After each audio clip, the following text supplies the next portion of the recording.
on. Did you hear the word tax-free? Yes. A viewer or a listener who's listening now, and they're curious about SMSF because they've heard somebody talk about it, usually at a backyard barbecue, and they're saying, valid point, how would somebody know if it's right for them? So SMSFs is another form of a super fund. So you have your retail, you have your industry, you have your corporate, and then you have your self-managed super fund. So they all sort of function in the same way. Self-managed super fund, it just... When you hit retirement age, how do they actually switch it over to retirement age? Retirement age in Australia for the purpose of the superannuation, or what we call as a preservation age. I'm 40 this year. If we're saying retirement age is 65, I got 25 years to set myself up for the Freedom Day. Now, when I built up an asset, obviously up to the pension balance cap, up to 1.9 million now, that's wild that I can make that level of income and pay zero tax. Education is key. Not knowing something, you jump into something and you end up in a deep. Our job is to make sure they are aware of those pitfalls. We always recommend clients take advice at a very early stage. So even when you're in your 30s or 40s, what you don't want to do is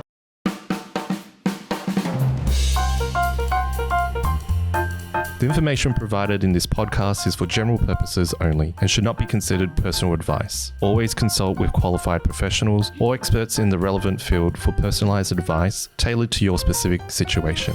Thanks for joining us in another episode of Catching Up with Property. In this episode, we're going to unpack SMSF. So if you've been at a barbecue or you've been at a cafe or you're sitting at lunch and you're hearing a couple of mates talking about buying a property in SMSF and they bought this and, you know, it might be tax advantages there. This episode is for you. We're really, really lucky in this episode. I've got my good friend, Ray Regmi from Ryker Capital. G'day, Scott. And also my newfound friend, karaoke friend, Jack, Senior Financial Advisor, who's also works with Ryker Capital. We're going to unpack a lot of juicy information in this episode. So stay tuned, listen in, lean in, rewind if you need to. So, Ray, tell us a little bit about yourself. G'day, Scotty. Thank you.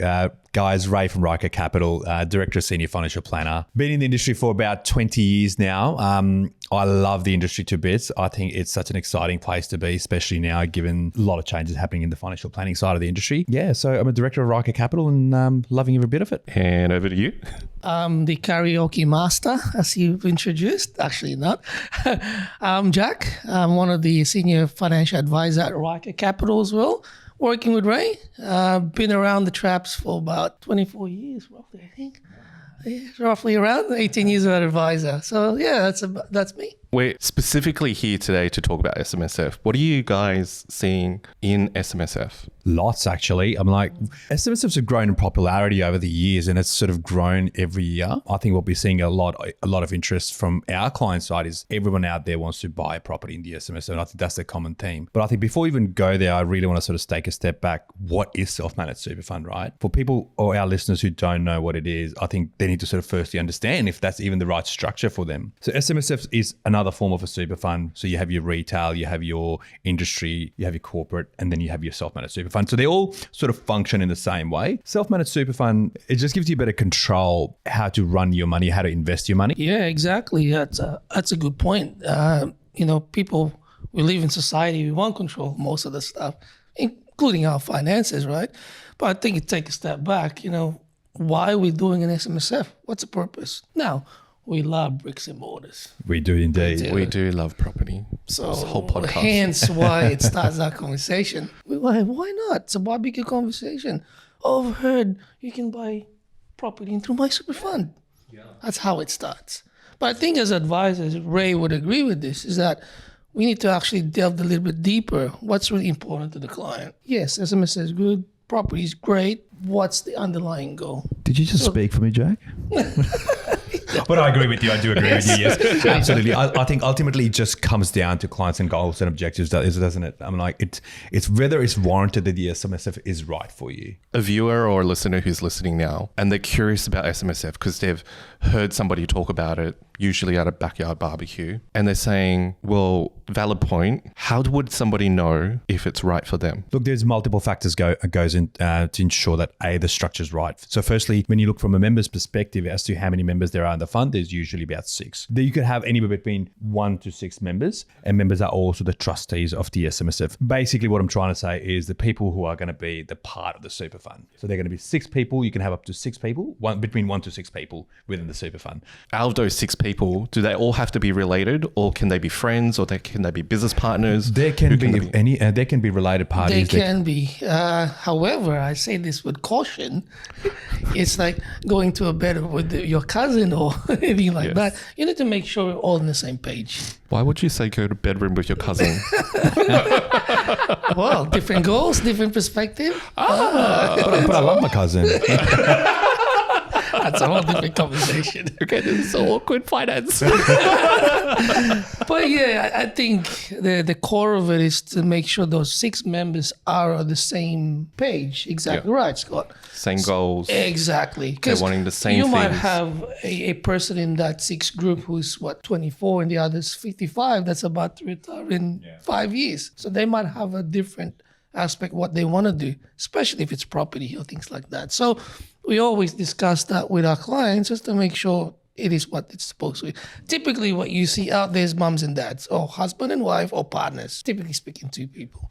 But yeah, Ray's right. You can have 6 people join up together. Yeah, definitely. And then for somebody who's listening at home or watching at home, their next probably question would be like, well, what are the minimum requirements? Like, what do they need? If you look at the government requirements as far as the SMSF goes, the recommended level is about 200, 250. I think it did get reviewed in 2017 from memory, Jack. And the reason it was looked upon was purely because the cost of running of the SMSF. Ultimately, the SMSF is a pool of money that's for retirement, right? But if the running cost of the SMSF outweighs that benefit, then it's not in the best interest of the client. Now, if you just do the general numbers that obviously what government's published out on the Smart Money website, the average cost of running SMSF is roughly around $6,000 at any given point. Now, if you take that on a $200,000 fund, that's like 3%. You also need to factor in setup costs. Exactly. And you'll need, whilst you can get professional help from accountants, mortgage brokers, lawyers, in order to run it, ultimately, as you as a trustee are responsible for running the fund and making decisions of those funds. And unfortunately, people do get it wrong from time to time. You just got to make sure that you are following the rules and the guidelines of that. Yeah, exactly. You brought up to the upfront cost. People probably forget. People get excited. It's a property they're buying. You would know this as being a mortgage broker. We typically like to put a deposit of 30%, give or take. You obviously have to factor in stamp duty, legal costs are about $3,000. Obviously, they need advice as well. So if you factor it all out, that's probably about 40% really of the value of this fund already. Costs, yeah. So if you're buying a $600,000, you need at least $140 already as a deposit. And the minimum requirement's $250, so you've probably spent half already. Correct. So again, we have to sit down and look at the numbers. Yeah, what's going to be proper. But the great part of the SMSF just gives you better investment flexibility as to you get to decide how you want to invest your money. So you're no longer at the mercy of the super funds, and people growingly are very upset with how some of the super funds have conducted themselves over the years. So people lost that faith and trust in the funds. But this is where people started starting to go, well, I think the SMSF could be potentially be the right strategy for me because I feel like I may be able to do a better job than they have. Can somebody have an SMSF and separately a fund? They absolutely can, Scotty, but I think then ultimately it just comes down to numbers to go, well, I'm paying for the running cost of the SMSF, but I'm also paying another fund. So if the cost doesn't add up, why would you do it? And I think ultimately you just have to ensure that us as advisors, we've got to do those numbers and the maths in the background before even the client comes to us to go, right, I want to set up an SMSF because I think I want to buy that property. And when you do the numbers backwards to go, well, okay, well, let's just take a step back here. The loan that you're about to take up is $500,000. You only got about $200,000 in super fund. The interest alone at the commercial rate on $500,000 at 7% is 35. You're only putting in 20. Yes, you're going to get rent, but then again, you've got to factor in the agent costs, the accounting and auditing fees, the insurances as a trustee you've got to consider. So when you add up all these costs, the running cost just does not make sense. Is that for most transactions? Oh, well, it's based on transaction by transaction, right? Yeah, absolutely. I think it depends on individual circumstances as to what their joint goals are, what kind of property they're looking to consider, what kind of income they've got coming in. So they are the key big factors that you always want to sort of take that into consideration. And another big thing that I've noticed is as people are sort of getting more and more into the property side of the SMSF, it's very vital to consider the insurance side. Because if something was to happen to you and you were unable to work, that income protection becomes your super contribution. Now, if you think about it, employer puts in that contribution, which in turn, alongside rent, goes to pay off that loan. Now, God forbid something happens and you're no longer able to work and you don't have income coming in, how is that contribution going to go in? And then what actually happens in that situation? Look, I think it's mostly dependent then upon the broker or the banks to handle that situation as to how long the client's going to be out of the role or job. What does that look like in terms of the affordability or sustainability of that property? Yeah, well, what will happen is if the client has a cash account to the self-managed super fund, we're probably just going to drain out of it because of mortgage repayments, running costs, things like that. So we always have to consider an exit strategy, such as income protection that Ray mentioned as well. But also, I forgot to also the upfront costs. Also, if the client is using a buyer's agent, property buyer's agent, that's another $10,000, $15,000 as well. But that's not a cost that's funded out of the SMSF, obviously, because it's not a cost inherited by the fund. Obviously, it's a cost inherited by the client outside from their personal cash flow. So usually those kind of external and internal cash flows, sometimes you have to add up to go, what is the future capital growth I'm hoping to make? What are my running costs over that period of term? What is my entry strategy? What is my exit strategy? At the age of 65, I need liquidity to live on. And is this property going to provide me that in the future? So you're doing a bit of a modeling, if you like, with the numbers and costs to go, is this a viable strategy for me going forward? Now, don't get me wrong. I think some of the strategies with the self-managed super fund that we've worked with, some of the doctors, lawyers, accountants, have been quite fruitful because they have, in the super fund, they own commercial assets. So in that case, I think it's been quite fruitful for them because obviously they're renting the property from the self-managed super fund and the rent goes as a tax deduction for the company that they're working within. So it can be a very good tax strategy as far as the specific individual goes. So it all depends on circumstances to circumstances. And I just want to touch on, so, when you're talking about what you guys do as financial advisors, you model the current, the medium, and then the exit strategy. Is that something the accountant can do, or is this something just an advisor can do? Look, planning side, I think most accountants can do in a sense that he can project cash flow. You don't specifically need a financial planner to do cash flow. An accountant is well equipped to do that. But I think us as an individual or as an end consumer can do that cash flow as well. It is all about adding up your income, your debits and your credits. And I know I'm starting to sound like an accountant here. But it's important, like Ray say, we collaborate with the accountant just to make sure we look at the third eye on behalf of the client to see what that really looks like. Clients appreciates that. Ray's right, the accountant can do the modeling from a cash perspective, but we probably look beyond after that once the modeling is done. So to add value. So this is where the financial planning part kicks in. And obviously everyone's got their own license realm that they operate under. So we can't provide specific, whilst we are tax financial planners, we can provide generic or general tax advice. We can't delve specifically into that role. So there's a line that we don't cross, and obviously vice versa with the accountants. They don't have AFSLs usually, and they can't provide financial advice. So let's talk about assets. If it's an individual and they're thinking of doing this, they've heard somebody at a barbecue or at a cafe, I just bought a property and I put it in an SMSF and, it's grown and blah, blah, blah, blah, all this, right? And you hear it quite often. What type of assets can you actually acquire in an SMSF? I think there's a variety of assets that you can own within the SMSF. The most common ones that we've seen is your property, your shares, managed funds. We've seen arts. Yes, so even we've seen winery, wines. Yeah, we've seen block of gold. So antique cars. Antique cars. Wine's a little bit dangerous. Oops, I've drunk that. Yeah, you use your retirement savings. And the ATO comes in saying, a bottle a day. Keeps the ATO away. But Ray's right. You can use it, but obviously at your discretion, as they say. Yeah. The flexibility with the investment strategy that it provides you as to how you want your money to be invested, I think that's the flexibility that people are after. And this is why it's so popular. I think the one that we love from the SMSF perspective is in super funds, when super fund usually pay us dividend, they don't necessarily pass on the full dividends. They held back some of the dividends that gets paid out at the end of the year or perhaps 6 months of the year. Whereas if you have got direct shares or direct investments through the SMSF, you get the full dividends. You get to keep them all. So you don't have trustees like a super fund, whether it be industry retail, holding a part of the dividend. And why would that be beneficial? Because you're not losing any money in the form of dividends. So you're getting the full cash flow coming in from the investment, the earnings that your investments have made, as opposed to being held back by the trustee as some form of a recovery cost. Ouch. I know. So in terms of assets, you've said property, cars, art. wine, shares, anything that you can't have in an SMSF? Really, the rule is the asset should be for retirement purpose. That's the end, really. That's the caveat on that. But obviously, you can warrant, say, you can do other things with it. But the ATO, the regulator might see it differently, obviously. But the thing is, the process of it is that it has to be for retirement purpose. It has so to be that for joke of retirement. in the wine and the cars. Yeah, so you can't drink your wine until you retire. Technically, people still use it. Well, technically, I have an antique car. I haven't used it. It's just parked in the garage. Technically speaking, you're not supposed to use it, but people might use it. You got to turn it on every now and then. Yes. Engine has to run. running. That's maintenance, Scott. Good point. And then so in terms of property, like what type of property can people actually... They can attain a residential, commercial. Resi, commercial. Yeah. Can they do... They can't buy businesses in there. That's not allowed. Oh, okay. So you can't buy any form of businesses. Yeah, to add to Ray's point, for residential, it's probably the most common one. You see, but they have to be freestanding. You cannot do a land and build on it. Okay. Because that's a two contracts. But So you can have units or townhouses. Yeah, definitely single acquirable asset. Yep. So you can't have a land and it's a separate contract, and then build on it. That's two contracts. So you can't develop it. No, technically you can't. But people say they renovated it.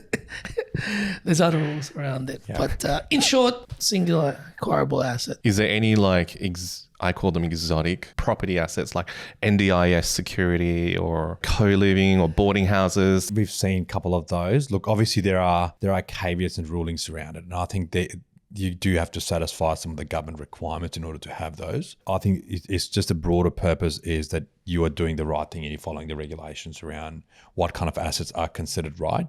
And I think the big part is you need to work with your advisor and accountant to ensure that you do fall in the realms, so you don't end up with a fine, basically. That's exactly right. So I guess the traditional one says, you probably know, is the properties and things, but some self-managed super fund can actually go into property developments per se. So it's a little bit tricky in that sense. It gets more complicated in that realm. However, it can be done. You just talk to a qualified advisor or accountant. We'll be happy to help in that sense as well. So Scotty, tell us a bit about your side of the business, how you're finding the lending space within the self-managed super fund. I'm finding that the market, or at least in my network, there's a lot of interest in SMSF right now. I think the sentiment is people want to use their super fund, and for me in my 20s/30s, we typically would not see or view the super as our money. Yeah. Because it kind of gets taken out of your pay, gets put into an account, Right. and you kind of don't see it. Exactly. Really, you get a letter once a year, and you go, oh, okay, it's bumped Too up. high baskets. Yeah. And then what I'm seeing right now is there's interest in the market now, and what it looks like or sounds like is people want to take control of that. In Australia, opposite to America, we really love real estate, whereas in America, I think they're more geared towards stocks. So I'm just seeing a lot of people just starting to dabble in the SMSF, create the SMSF. I'm helping a couple right now. They've just created their SMSF, and they're going to buy their first investment property. Helped another client 2 weeks ago.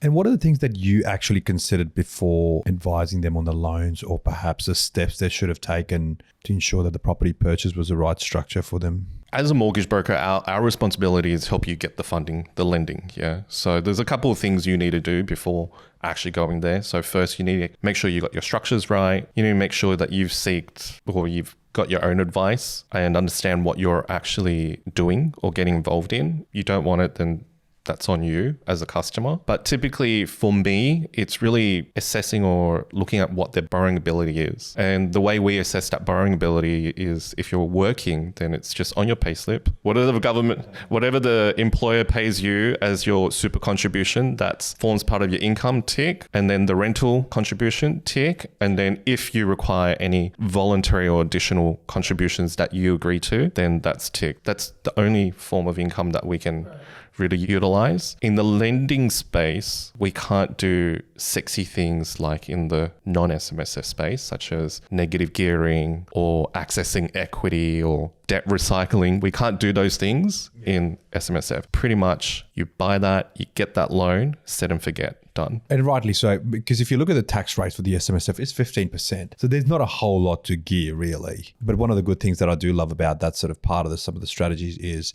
when you do retire after the age of 65 or perhaps at preservation age and the asset's tax-free. Well, as long as you've turned that into a pension phase. Hold on. Did you use the word tax-free? Yes. You tickled me. So I think it's the only place in Australia where I feel where you can earn an income, not pay tax. Now, how wild is that? You know, we are one of the highest tax countries, and superannuation is one of those assets where you can sort of build up an asset in this retirement side, which is your super. Now, if you think about it, all super is a tax structure. So as Ray, I've got my personal tax structure. My super fund has got its own tax structure. Yeah, in the same way like a corporate trust or a family trust. Or a company. Would have a tax structure. The super fund is a tax structure. Is a tax structure. Now, when I built up an asset, obviously up to the pension balance cap, up to 1.9 million now, it's whatever earnings I make out of it's completely tax-free. Now, if I've got 1.9 million and I'm averaging at about 6% yield, that's wild that I can make that level of income and pay zero tax. At retirement. But leading up to retirement, do you have to pay tax? You do. So obviously you're paying a couple of different form of taxes. So you pay tax on the concessional contributions. In other words, money that's coming in from your employer or perhaps the money that you would salary sacrifice in the fund. But that's taxed at 15%? Exactly. But also the earnings within the fund itself are also taxed at the rate of 15%. So in other words, it's if you get a rent on that property or you get dividends on those shares, it's taxed at the rate of 15%. So if you think about it, it's one of the lowest tax structures that's available to us, which is 15%. if you buy a property, for example, we're talking about this topic of self-managed super funds. If you buy it today, say age 50, it's worth $1 million, and at age 60, you decide to retire worth $2 million. There's no capital gains tax. Oh, so that's the exit strategy, right? As long as you turn that into a pension as phase. long as you decide. Yeah. So obviously there are a few caveats around that. You just got to make sure that you're speaking to the accountant advisor around how to structure it prior to just selling the property. Because if not, you still might be up for a within the super fund structure up to 15% of CGT or perhaps a little bit higher. Say if somebody's building up the SMSF and they're like, okay, you know what, I want to buy 3-4 properties in there. What actually happens? So you're saying when you hit retirement age, how do they actually switch it over to retirement age? So retirement age in Australia for the purpose of the superannuation or what we call as a preservation age, it's age 60. Look, again, it depends on your date of birth really. Yeah, before 1964, but for most 55. people, it's going to be age 60. Yeah, most people. Or perhaps retirement age, which is age 65. I know. A few more years of working. But potentially when you sort of turn that into a pension phase, the assets inherently then become a tax-free structure. And whatever earnings that you get, the rent from it, you're no longer paying 15% tax. So what's the latest age you can go into pension phase? 60. Under current preservation rules or your date of birth, 60. That's the earliest or the latest? That's the earliest. What's the latest? So if somebody is like, oh, I don't want to, So I don't want to retire, but they're 65 and you can continue to work full time and you can turn that into a pension phase. But it has to be at 65, not later. Well, you don't have to turn that into a pension phase, but the only reason you would is because I want tax effective income, really. Yeah, it's a bit, that's why you need to seek proper advice. There's a few strategies. Don't listen to me. Yeah, there's a few strategies. I just get you the loan. But the core of it, Scott, is what Ray is saying is it is tax advantageous to say when you pass 60 years of age, whether you decide to fully retire, part retire, we put some strategies together to help that. So you can do part and part. You like can a do kind part of transition. and part. But there's also some of the then fancy strategies like transition to retirement and a variety of the structures you can do. So which allows you to not only reduce tax on your personal level, but also reduce tax on your super level. And that's when you definitely need advice. Yeah. I'm like, we always recommend clients, seek advice at a very early stage. So even when you're in your 30s or 40s, what you don't want to do is go through life and you've realized that you could have sort of built your retirement or your wealth and would have had appropriate tax strategies inbuilt in it. And all you've done is just kept paying taxes every single year. No, again, I don't condone the fact that, you do have to pay your fair share, but also where you have the opportunity to grow your wealth. So let's just say somebody's clicked in and they've gone into pension phase and they've got 3 properties in there. What actually happens? So there's a couple of things to consider. So what are the intentions with it? I think at retirement, you got to consider your liquidity. So if you've got multiple different properties, what are your running costs on those properties? Because ultimately, when you have assets like that where you're asset rich, But ultimately what happens, they're very cash flow poor because everyone's got hands in your pocket. You've got the rates, you've got the water, you've got the strata, you've got the real estate agent fees, you've got the capital works, you've got tenants yelling at you going, hey, my hot water doesn't work, my carpet's gone. So you're constantly finding yourself, your hands in your pocket and trying to sort of fix up all the maintenance or perhaps paying the bills. But you need that cash flow in retirement. So what we find, most of these people who are asset rich, cash flow poor, do decide to sort of sell some of the assets. Is it a requirement? It's not a requirement at all, Scotty. Can they live off the rent? But see, I think this is the hard part because if you've got 3 properties, depending on what cash flow yields they've got, if they've got $20,000 rent, but $10,000 in expenses, that $10,000 unfortunately wouldn't buy them a 2-minute noodle. Migoreng. 60 cents a packet. Live on Migoreng. Backpacking. Hey man, it's good. But yeah, to answer that question, I suppose they do end up selling the properties purely for cash flow purposes and have a bit of money in retirement. Yeah, and that too, some most matured Australians at that particular age don't want the hassles of running it. Again, we'll run the numbers to see what it looks like. From a lifestyle perspective, what they want, do they want to go holiday twice a year, their cost of living, and some of them want a hassle of running a property. If it warrants to do that, then we can sell it down. But to Ray's point, we just have to look at the numbers. If it's worthwhile keeping it or running it. But I think this is where the client's goals and objectives come into mind as well, because we've also had instances where they want to pass down the assets to the kids. So there's a bit of a inheritance factor that sort of comes in. But even when there is that part of it, we need to then consider what are the taxes that the kids are going to pay when they're going to inherit these super assets from mum and dad. So there's a bit of an estate planning comes into play. Yeah. It's probably another topic for another podcast, Scott. No, I got you now. Get him while you got it. I'm going to milk you. You started and finished. Okay, so estate planning. I think it's another strange world with estate planning. I think there's a lot of things to consider. And I think not to be too technical with the estate planning side, when mum and dad effectively pass away, and I think we've had instances where mum and dad had these properties within the super fund, the big things we needed to consider, because super fund's made up of a couple of components called a taxable component and a tax-free component. Sure, you get your income while you're alive and you're living, you get your income tax-free, but those components still sit within your fund purely for the purpose of the estate planning side. So let's just say if that house is valued at about $1 million and the mum and dad from the super fund side carried 90% taxable and 10% tax-free, when that asset gets passed on if the kids are over the age of 18, so it's at the rate of 25%, it's not necessarily it's not the personal tax rate. It's also important that to make sure we look at that, because there's certain strategies we can avoid that as well. Like I said, estate planning is a whole different and beast. that might warrant a sale of the property. I'm thinking of a couple of ideas right now. And that might warrant sale of the property because you can't, some of the strategies that we do use is to sort of minimize those taxable components into tax-free. So that's what we sometimes in our world call a cash out and recontribution, which means I've taken the money out, I'm going to put it back in up to the cap. But I think you can't do that with a house. I can't just sell part of a house and then put the part of the house back in. Can't sell brick by brick. I want the window. That's a great idea. Yeah, like Ray said. Everybody, let's go to an auction. This brick here, $600, starting bid. $600, you have $600 over here.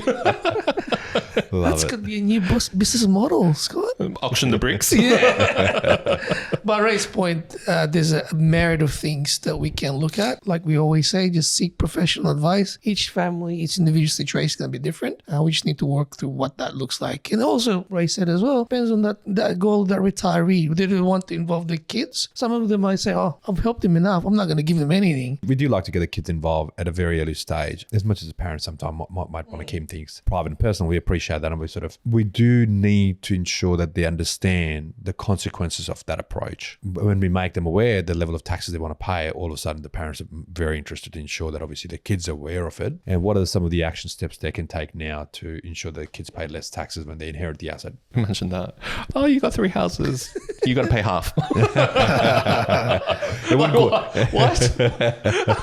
I didn't have that kind of money. Yeah, where is it coming from? One of the questions I had was, when you're at pension phase, so if you had that 3 properties. Is there any ruling in terms of like minimum drawdowns? You're absolutely right, Scotty. So you do need to meet the minimum drawdowns. And see, that's another purpose where it might be a little bit hard. So back to your example where you've got 3 properties, they're valued at about $1 million. You got to do a drawdown of, depending on your age, at minimum it's about 5%. So you've got to now draw down $50,000, but you might not necessarily be getting $50,000 as rent. So this again comes into that realm of then having to sell the asset, or perhaps Or you need another liquid asset as that you can part draw down alongside your house. That you could potentially use that as a drawdown strategy, correct? Right. So we do sort of then utilize some of the liquid asset that they might have in the pension phase to draw down on that over the years. What does liquid asset mean? So liquid assets is essentially cash, which is the bigger part. Can it be stocks? It can be stocks, but there are also stocks that can be illiquid. So depending on what stocks you invest in, and I think this is where the advice is a big part of the play to ensure that you've got the right level of liquidity that you want to maintain, depending on what your tenure of property you want to maintain it for, and you've got the right amount of liquidity to sort of cater for that over the years. Yeah, instantly just support how the client's going to live, whether it's through that property or, again, that word liquid asset meaning cash to live on, whether it's stocks or money in the bank, really. But not only that, I think social security, I think that's a big one. Yes, definitely helps. Sure, I've got $1 million asset, but it might still warrant me getting a government aid pension. You can?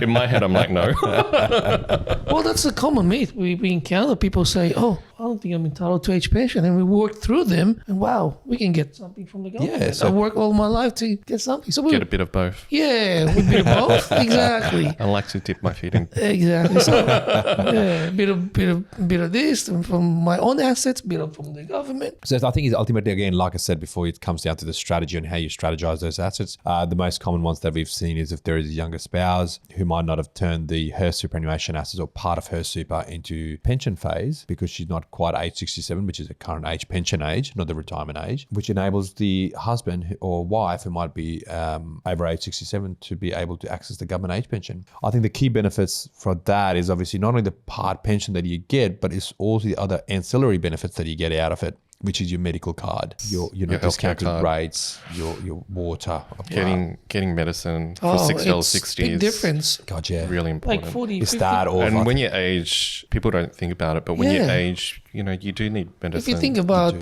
40% discount on most stuff, that's cost of living. That's helpful. I've seen some of the medical costs for some of our clients almost up to $5,000 a month, and that's quite significant because they was eating into their cash flow. Wow. So I think that those. So when we sort of restructured some of these strategies, we were able to bring that down to $6. So it's quite significant because most of these people did not think that they were entitled To the healthcare card. Yeah. So we've gone through the individual, like if an individual wants to buy an asset or how to build an SMSF, what assets you can have, and the precautions, the risk management factors they need to consider, their insurances, etc. But I want to go into the next category of business. Sometimes you hear business owners talking about SMSF, in particular, sometimes medicos or dentists purchasing commercial assets, and usually their premises. Can you unpack that? It's a very, very common strategy that we see, Scott. I think if you look at most of the common theme with dentists or perhaps doctors and lawyers and accountants, they all need a practice to work out of. Now, instead of them paying rent to another entity, if they've got sufficient assets and the numbers add up, they end up buying a commercial asset within this self-managed super fund. Self-managed super fund then rents out that asset to their company, and the company pays rent to the SMSF. So the idea there is not it's only a tax deduction for the company, but it's a great tool that you're not paying rent to someone else, you're paying rent to your own. And then you own it at retirement. Exactly. And then when you go into pension phase, you get exactly. And tax-free. it becomes a tax-free asset. So for the business owners, it's a fantastic asset if you need a business workplace to work out of or a commercial fit out place. So it's a very, very common strategy that we see, but the tax breaks and tax advantages are quite very generous. And does it work for any type of business as well? It can work for most businesses depending on what is your commercial requirement. So I'm thinking, let's say manufacturing, I'm just going to pull this out. Maybe like you're a coffee roaster and you need a warehouse. Does that work? Yes, I think there is a limit within the purpose of what you can have in the in the self-managed super fund. So you're bound within the government caps of the limits on the balance of the super fund, which is now $3 million. So as long as within that limits or within those grounds, I think that would be perfectly fine. What would happen if it's over 3 million? Well, I think from that point, they get taxed on the asset above the limit on the pension side. Again, we'll have to navigate to see what's going to be appropriate at that point in time. But in terms of asset, how much? I don't think there's a limit, but we'll check on that. Well, on the individual side, there's a limit of what you can have in the accumulation component. Oh yes, that's that side of the fence. The accumulation threshold is 3 mil. And so if you had a number of parties in the SMSF, would that stack? Yeah, but like I mentioned, it's for individual levels. So each members have got their own caps. And those members, if they sort of pool the funds together to buy that commercial warehouse, like you mentioned, they're absolutely able to do that. And then when the government looks at it, do they just look at the net equity there? So if there's a loan on it, let's say they buy a $3 million property and let's say they have $1.5 million in debt, the government would consider the $1.5 million they own. Look, I don't think any government consideration there. I think what you might be alluding to there might be for the auditing purposes, I suppose. That the government audits, they look at the asset values. If the assets have been valued on a reasonable basis, because you pay tax accordingly. So obviously every year the requirement of these commercial assets, that these assets are valued every year. So if they're worth 3 million, what is that value next year? So you are required to do that from a legislative point of view every year, and you've got to make sure that asset values are measured correctly. To add to that, if you're talking about from an age pension perspective, in terms of assets, they do take into account if there's a loan. Well, let me ask you this. You said you've been seeing a lot of a spike in terms of inquiries with whether it's your friends or your clients. Yeah. From your personal opinion, what do you think that's called? Is it a cultural thing? Is it more advertising that they're hearing? I don't think it's a cultural thing. I think it's a stage of life. You know, they're coming into maybe more towards the 40s and they're just going, I want to do what I can to have the best outcome by the time I retire. So, you know, I'm 40 this year. So if we're saying retirement age is 65, I got 25 years to set myself up for that. Yeah. For the Freedom Day. You know, so I've got 25 years. And, you know, in perspective, most people think, 25 years is not a long time. But if you think about a home loan, maximum term for a home loan is 30 years, right? So you got to set yourself up now. You know, you got to start putting all the plans into place and start thinking about what you want to do at 65, and we're living longer. But I think you're right, Scotty. I think we've seen it, but I think where we've seen it is a lot of mistrust. I don't know if you sort of saw the recent news in the media where it was found out that I think some of the super funds were utilising members' money, and it went to the unions. It was like a bit of an eye-opening moment. Ew. That's so gross. So I suppose we've seen a lot of those inquiries coming from the members because they've gone, our super fund is using our money and giving it to the unions. Why they're doing that, Ray? That sort of has caused a lot of mistrust with the super funds to go, are they doing the right thing with our money, with our retirement money? And they want to take control and they want to make sure that it's done right. But in saying that, I think you've got to be very careful, because if you look at the cost of running these funds, are you going to be able to do a better job than a professional who sits there, does investments for living, or the institutions that do investments for living? Because it's not only got to outweigh the running cost of a fund, and it's got to make a greater yield out of it, right? So you do have to take that into consideration. So I think reviewing your super fund or your SMSF strategy is very, very important, because you don't want to go 25 years and realize all I've done is incurred losses and expenses. That's my track record. I stick to property. I go brick by brick. Yeah. That's a good saying. Basically, in short, that's what I'm seeing at the moment. People they're just pre-planning, they're thinking, you know. That's a good thing. You know. Start the earlier the better, Yeah. To start look at these things. And I think I mentioned this to our presentation yesterday. Life is busy. Life is busy. Very busy. And we often forget some of these things. And that's our job, to guide you through that process. One of the last questions. If somebody's thinking of getting involved in an SMSF and they want to borrow or they want to purchase a property, what is maybe the top pitfall you want to warn people? Not having the knowledge or enough understanding. I think another big part is not realizing what you can contribute into super fund, and some of them can fall into the trap and over contribute and pay more taxes than they should have to. So those are the couple of ones from my side. Jack, have you seen any further pitfalls in there? Yeah, pitfalls, same thing probably, Ray. It's just education is key. Knowledge, not knowing something, you jump into something and you end up in a deep shit, forwards. The same thing you would do with mortgage broking. You guide to their clients what some of the pitfalls. So our job is to make sure they are aware of those pitfalls as well. Coming from me, this is a scenario that came across my desk and it was a little bit beyond me. It was really far. This particular client went to one of these seminars and sold a property, sold a super fund, sold a trust, sold a bare trust. They said, we would do everything for you. And she's like, great. You do everything for me. And so this group had full control over everything. And when it came to me, she had no idea what was happening. She was like basically on the cusp of being bankrupt. And she had no idea. So I'd say, the major pitfall would be if you're getting involved in something like this, you'd really, really, really want to just spend the time, understand it, understand you're actually creating a structure. That structure is an entity, and an entity, we're not talking like spiritual entities. We're talking about an actual structure. It's a legal structure, and you have to manage it. Yeah. You actually have to spend time and manage it like a company. You got to keep your records straight. You've got to be involved in it. You're the trustee, you're the director. It is your super fund. The government expects you to manage that super fund as though it is an industry super. So if you're not going to do it, if you think it's too hard or if it's too much time and too much effort for you, then maybe it's not right for you. And maybe there's other strategies that you can speak to wonderful advisors. Correct. Yeah, correct. No, look, there are definitely advantages and disadvantages there, Scott. But you pointed out a big one. We've seen quite a few of those over the years where the people have been sold a dream and unfortunately left them in a massive financial despair. So on the flip side of that, if somebody does want to get involved in an SMSF, what's top 3 things you'd want to tell them that they need to do? I think consider the asset that you want to buy and why you're creating an SMSF. So have a purpose, have a good understanding. I think government moneysmart.gov, moneysmart.gov.au is a fantastic website. If you search on the self-managed super fund, it provides a great education material there. Structure-wise, it provides a lot of benefits investment-wise. So those are my top 3. He's taking on my top 3, but I'll add maybe a 4th.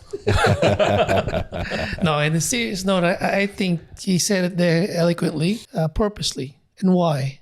Is why are we doing this? I always ask the client, whether it's SMSF or whether it's property, whatever it is, say, why are we doing this? What's the purpose? What's our end goal? Once we find that out, then we can deliver that, whether it's SMSF, whether it's something else. But yeah, it's obviously, it leads into that bricks and mortar. It's obviously a sexy conversation to have. And we're talking about tax-free. Yeah. I think for me, the top 3 things, if you're thinking about getting involved in SMSF, you want to buy property, which is a wonderful strategy. As you heard the guys talk about, at retirement, you can potentially have that as tax-free asset. I'd say first, understand your position, your goal. Is it the right strategy for you? Do your numbers. I think the second thing would be getting involved with an account and understanding the fees involved. And it's not just your setup fees, it's your ongoing costs. And that's what people tend to forget. The third thing I would say is you need to reverse engineer your situation. With your current super right now, what can you actually buy? What can you actually afford to get a loan with? And then go from there. That's a really also, good I think start. just to add to that, what's your plan B? Now, Yeah. if your situation changes, you don't have a job, you've got no contribution coming in because of illness, accident, sickness, injury, what is your plan B? Have a plan B. Because that will ensure that your assets that you have put in so much effort, time and money into is protected. So that's the risk management aspect of it. To your point, like you said, learning and things like that, you have to have a good team around you, such as a mortgage broker, such and advisors. advisor. All those things play a critical part because that client is being guided through that process. You don't want that scenario like that lady you had. Oh, you do everything. And then at the end, she didn't realize what she was in for. Yeah. Which was really sad because Unfortunately. you hear about it, but you never imagine it will come across your desk. Yeah. And when it does, we're good people in the industry, so we always want to help. Yeah. But there's also a limit to what we can Of actually course. do. Exactly. Of course. Appreciate your time for having us. Yeah, thank you, Scott. No, thank you. So thanks so much for listening to this episode of Catching Up with Property. I hope you got a couple of gems out of here. If you're looking at, setting up an SMSF, what assets you can purchase, what assets you can have in your SMSF, how to lend, like what incomes we utilize. Yep. So there's a bit of information here. Rewind, re-listen. If you want to catch up with the guys, you can follow their details down below. Excellent. Thank you, Scott. Appreciate. Cheers. Thank you. Thank you.